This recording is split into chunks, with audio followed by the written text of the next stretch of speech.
Welcome to episode 75. Hey, this is John Lee Dumas of EO Fire, and you're listening to Who Did That Voice, where we take an in-depth look at voiceovers. Ready to take a vacay, but you just don't have the time to plan? Let the agents at 3D Travel Company pamper you and take care of all the little details. Find us at www.whodidthatvoice.co and click the Book Now button on the left-hand side. For a limited time, Who Did That Voice listeners can receive a Disney gift card for qualifying Disney and Universal trips, booked and traveled by 2017. Hurry and book today so you can travel away. Welcome to Who Did That Voice, the show where we take an in-depth look at voiceover.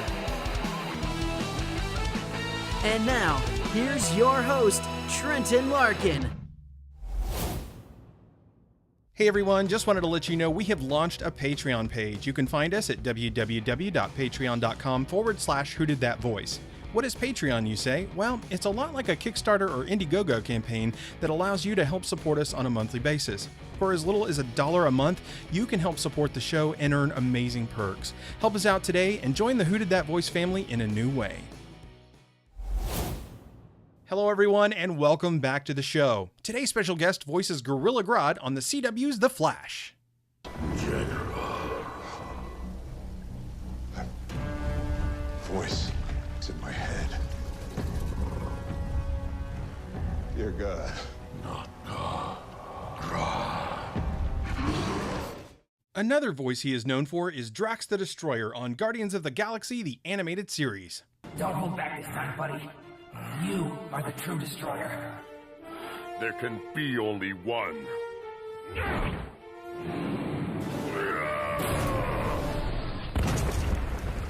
Now sit back, relax, and enjoy the show. Hello everyone and welcome to another episode of Who Did That Voice. Today on the show I am so pleased to be bringing you David Sobolov. David, thank you so much for joining me on the show today. You are welcome. How are you doing? I'm doing so well, David. Thanks so much for giving me some of your valuable time today. Oh, sure. No, it's you say valuable time. Everybody's time is valuable, So I'm a busy guy, but I kind of see this as almost a blue collar job. We're out there doing these shows, entertaining people. But it's just kind of an unusual, kind of quirky, fun job. Yeah. And it's nothing I want to use as a pedestal to be, better than anybody else. That's for sure. I love how humble you are about it. That's really cool, David. Thank you so much. You bet. Well, David, the very first thing we always like to do when we have a special guest on the show, especially for the first time, is to get to know them. So tell me about little David, the young boy that grew into the man he is today. And how did you get into acting and more specifically voice acting? Little David was a musician. I used to be a French horn player. Wow, I love the French horn. I was in a marching band in high school and grew up in Windsor, Ontario, Canada. There was another podcast that talked about me being born and raised in South Detroit. You know that song? Yeah. Because really, if you look at a map, that's where Windsor is. It's a little peninsula that dips down below Detroit. So that's where I grew up. And never really thought about doing this for a living. It found me. Later on, I toured with an a cappella group singing for a while. Did that for a living. And then I started doing plays. I had gone to the neighborhood playhouse, and I'm jumping around, but gone to the neighborhood playhouse, studied with Sanford Meisner's. That was great training. And started doing a lot of theater, and an agent in Vancouver, Canada, saw me when I was living there and said, you should do villains. So he kind of pulled me into it.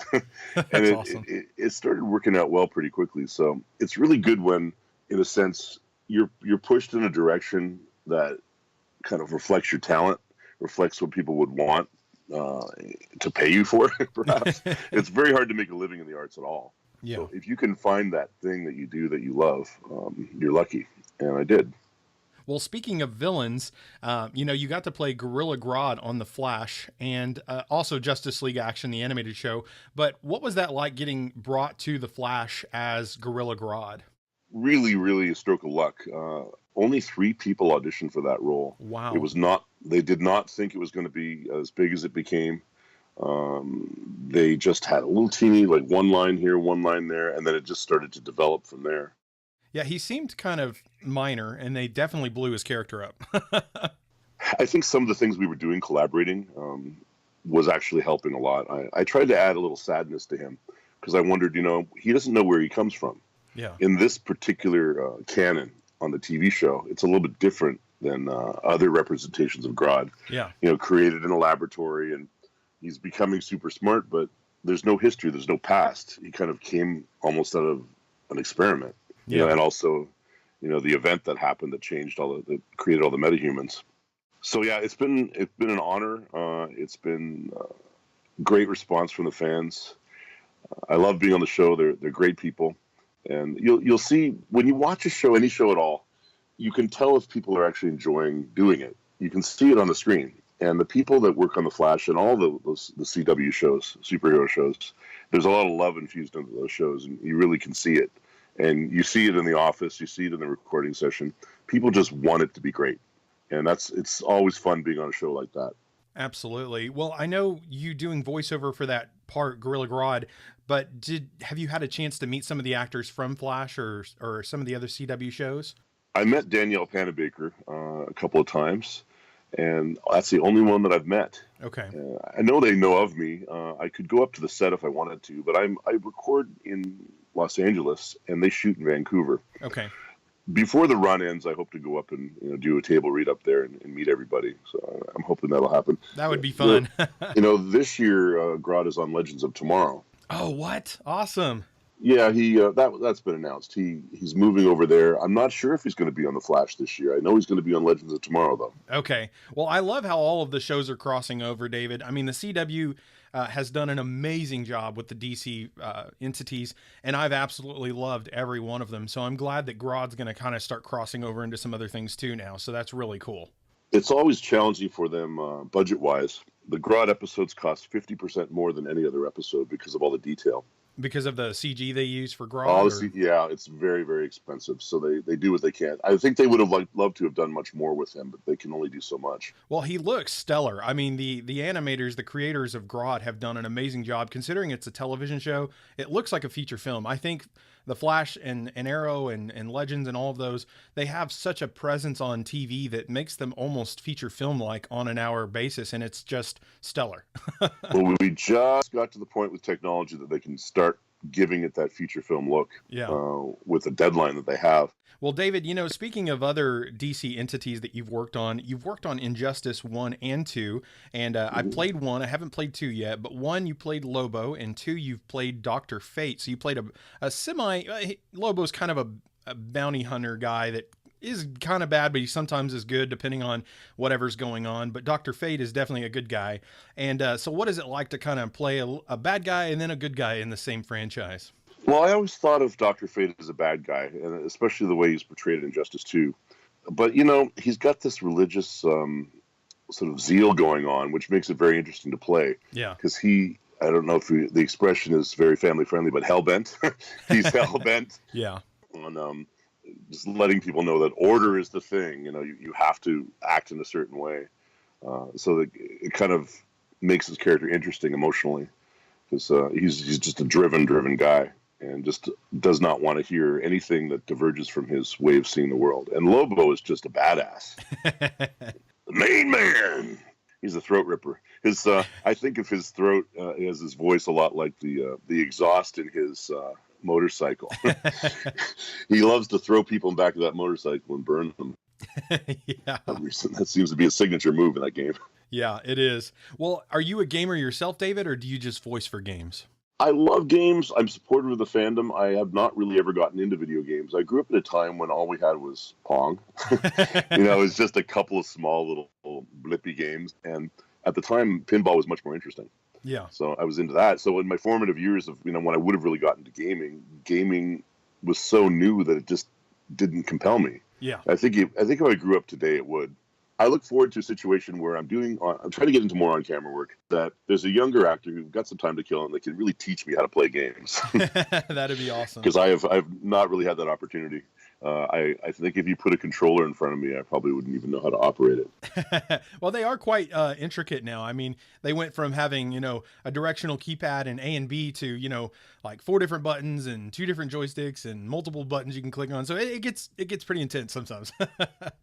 I remember sitting with a friend in the late 90s playing a game. It was a famous game, but I can't remember what it was. A female star of the game, probably Croft. What was her first name? Lara Croft.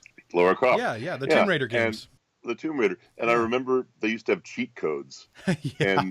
And I would sit there saying, like up, left, or whatever it was, and to get them through the game. And I thought, well, is this really what a game is? You're just sitting here looking at a book, cheating your way through it. But do they still do that? Is that still a thing?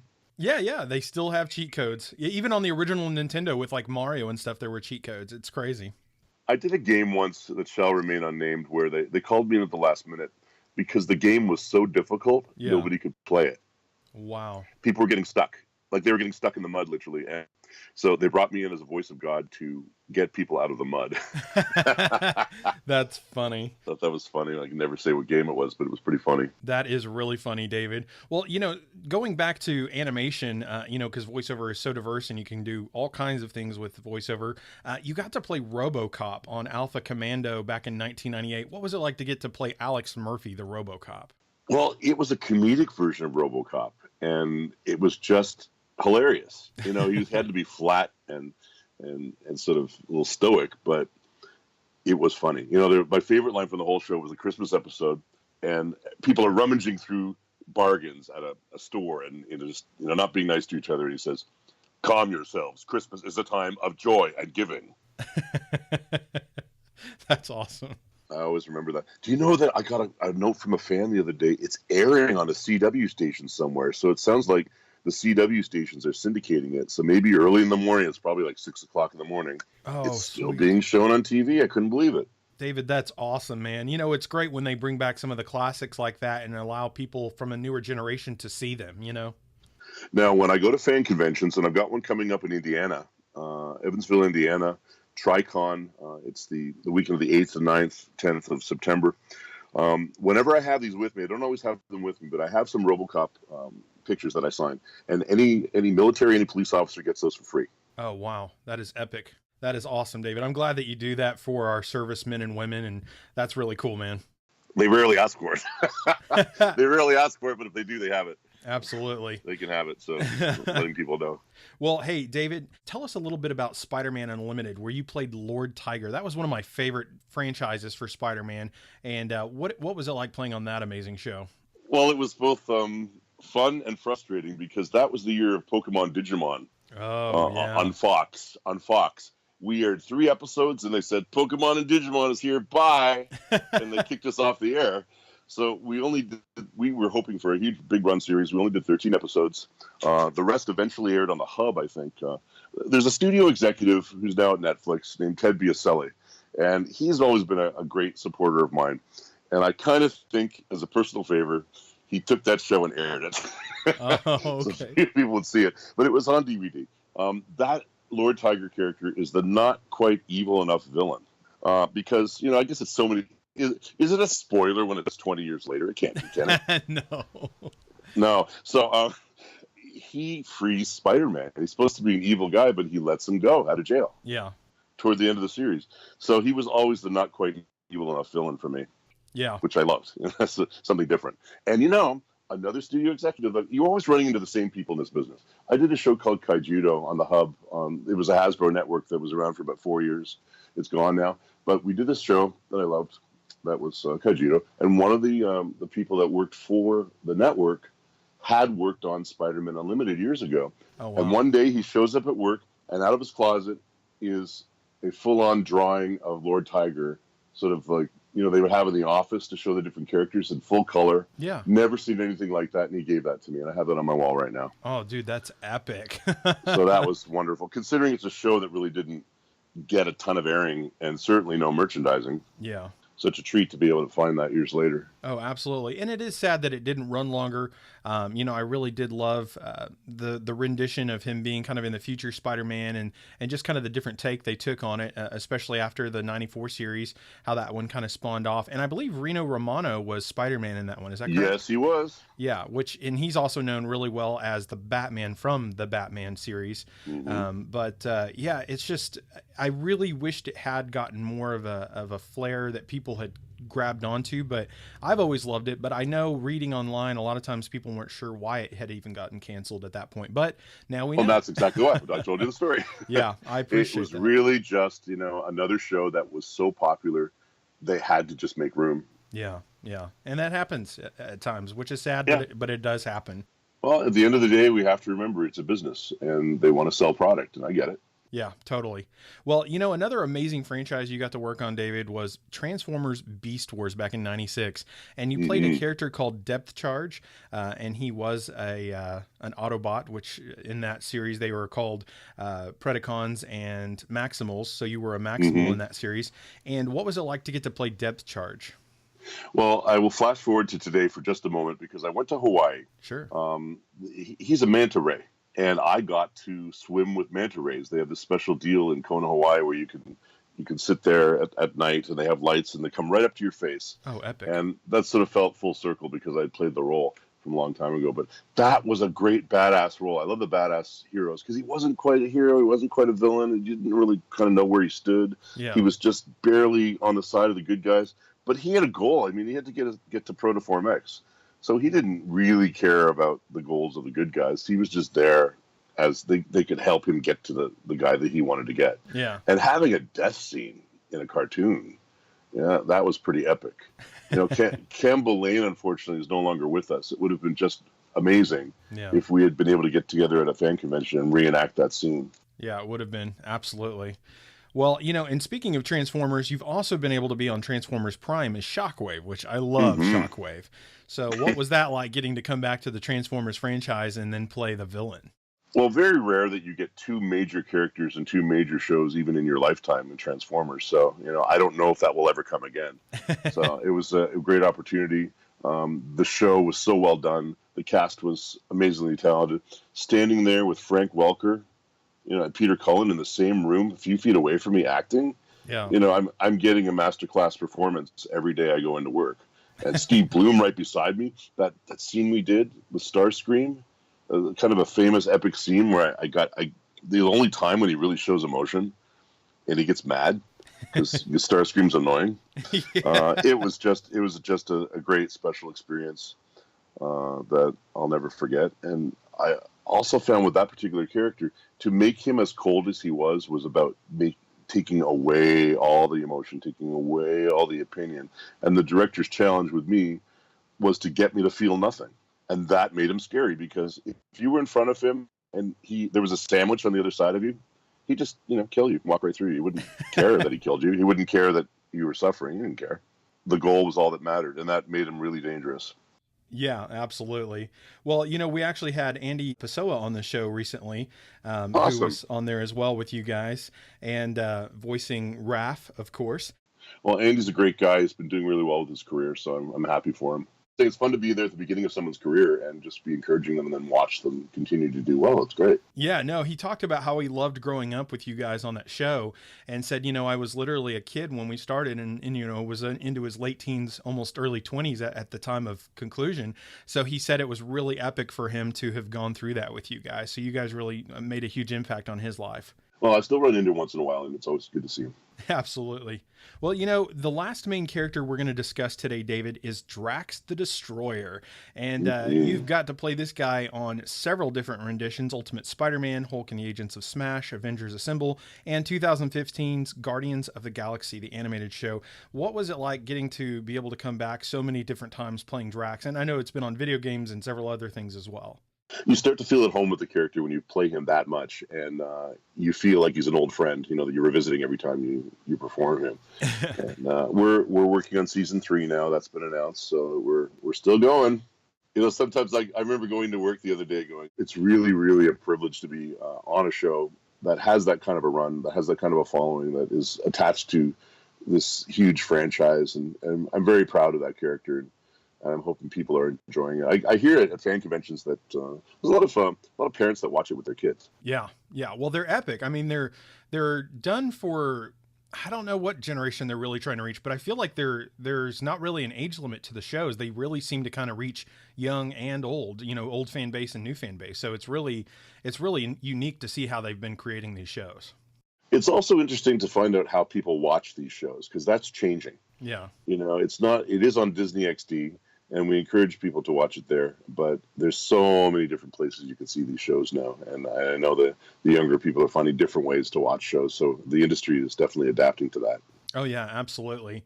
Well, talking about coming back and revisiting a character and Drax becoming kind of like a family member or someone that you really get to know, how much of a development do you feel the character has had since like Ultimate Spider-Man all the way to Guardians of the Galaxy for you, David?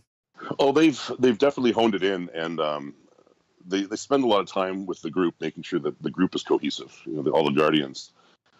He's definitely been on the journey with the rest of them, and he's grown and changed. But so, in a sense, only half the series is aired. Yeah. So there's not a ton I can say. Only half of season 2 is aired. So you'll see him in lots of different adventures, and he's going to he has a little bit of an arc of discovery where he kind of figures out who he is moving forward, which I like a lot. It's nice when they delve a little deeper.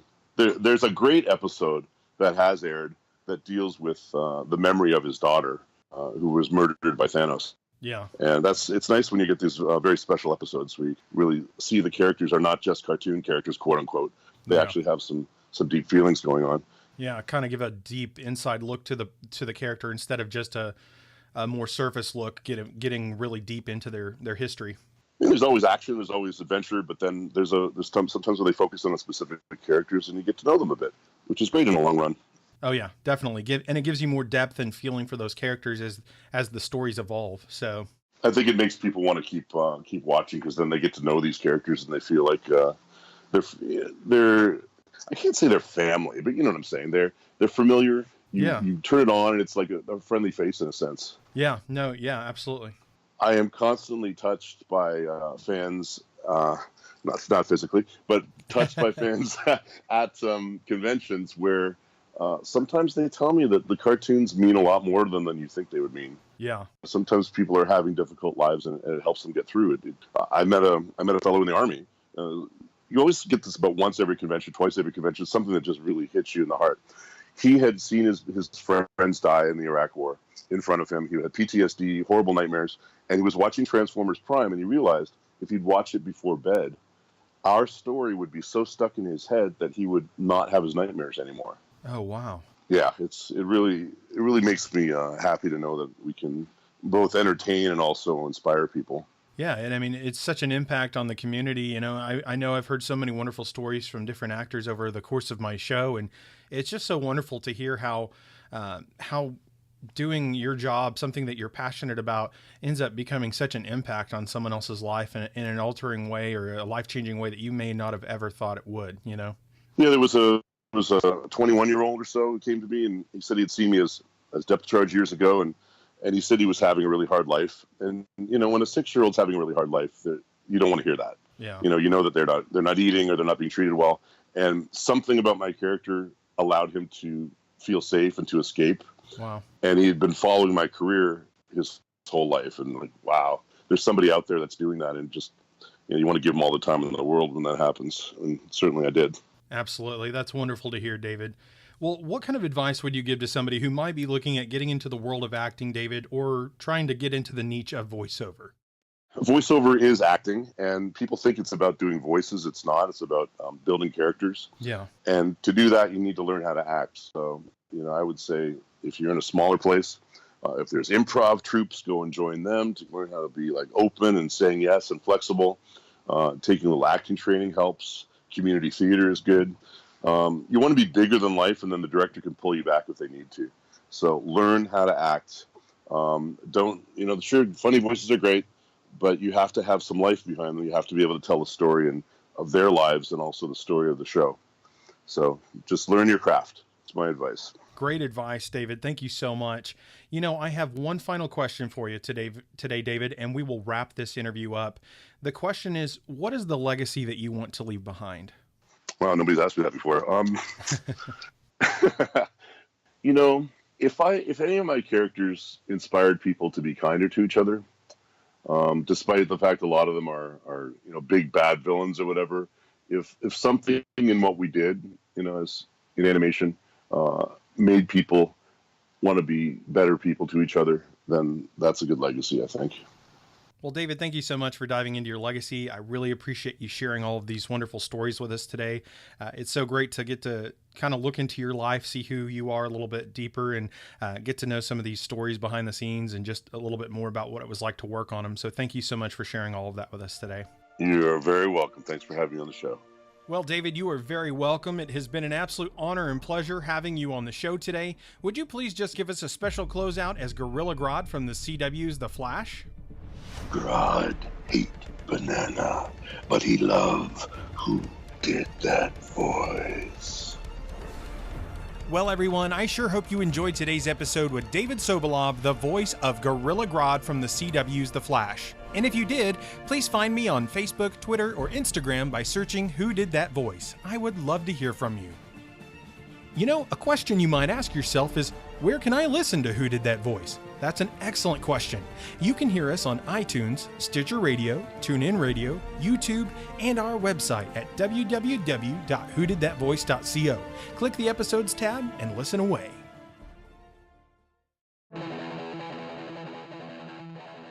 Well, everyone, that's all the time we have for this episode. Join us this Friday for our next special guest, Nancy Cartwright, the voice of Bart Simpson. You won't want to miss this episode. Hey, do you ask yourself who did that voice? Well, if you do, go to our website, www.whodidthatvoice.co, and click on the Episodes tab. Choose an actor, pick their name, and see pictures from the different characters they've voiced in their career.